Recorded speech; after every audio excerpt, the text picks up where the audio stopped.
Fed, it's from MarketWatch. Here's the headline: Bitcoin is close to becoming worthless.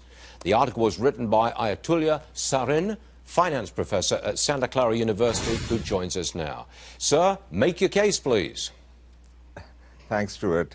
Stuart, there is actually a fundamental reason for that and a technical reason for it. Fundamentally, Bitcoin has not lived up to its hype. Primarily, if you look at all the activity around Bitcoin, it's mostly around trading.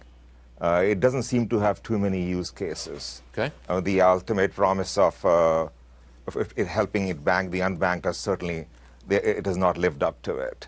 But from a technical perspective, and that's what I'm talking about in this article about the death spiral, to understand that we have to go back last year when the price was around 19,000 or so.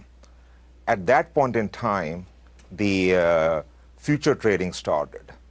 And what you could do essentially was you could mine Bitcoin at around 5,000 while you could sell it in the futures market around 19,000.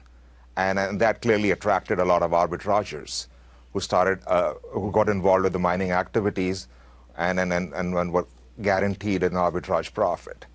As more and more entered into the market, what happened was that the price of Bitcoin declined and it came around where it should have been, which is sort of the cost of mining plus a modest profit. But now the prices are falling. And then actually all the miners are in a position whereby they'll end up making negative profits. So it costs more to mine this consequently, thing. I'm not quite sure what is meant by this, but it costs more. So once again, this is some good FUD and probably scaring people. And they are mentioning the cost of Bitcoin, and they set it up at 5,000. But if you do have some background and you understand how cryptocurrencies work, mining costs are not fixed. And I would probably have to make another video, and I highly recommend if you go through my channel, there are some other videos I have, and even in YouTube, where the mining costs will come down. If there's less and less people mining, it actually costs less. It requires less electricity. It unfortunately becomes less secure, but at the same time, the mining prices will come down. And what a lot of miners can do is shut down a part of their mining operation and just wait for the price to stabilize. So a lot of these miners at these low prices, I mean, it's going to possibly stay for a little while, but a lot of them can go and reduce their cost, and the ones that continue to mine, they're not going to have to spend the same amount of money to be able to mine the Bitcoins to continue going.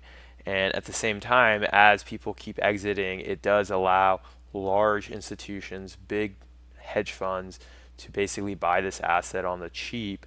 And I don't know when that's going to happen, but eventually it's going to look attractive enough where, you know, certain people are not going to want to just be sitting on fiat, and they will take advantage of this.